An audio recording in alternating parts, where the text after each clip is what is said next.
Koko, Ya.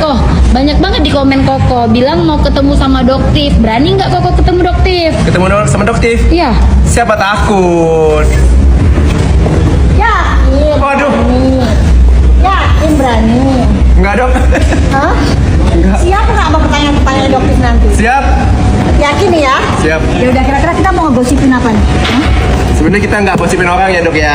Kita Enggak, ada juga ya. sedikit. Kita nggak Iya gibahin sih. orang. Jadi kita Enggak. fokus pada kita nih pengen menjernihkan kolam skincare akan lebih bagus lagi. Betul. Supaya nggak ada lagi yang tertipu dengan penjual skincare yang overclaim, yang suka flexing, yang overprice, dan yang penting nggak Yang bagi-bagi emas. Iya, nggak pakai marketing kotor.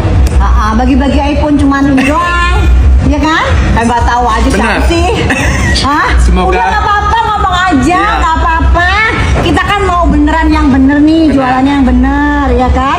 Bersaing di kolam yang Bersih. bersih. Benar. Iya kan? Supaya nggak ada lagi orang-orang yang tertipu. Kasihan sama orang yang tertipu.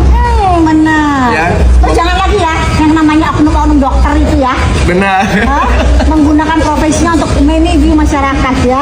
Ya, Bener loh. bener. Kayak kita salaman dulu dia nih. Udah ya bener ya. Yuk kita bikin Kolam kesukaan jadi bersih. Ya. Oke ya guys, salam cerdas bareng Doktif. Salam cerdas dari Ko David. Bye. Bye.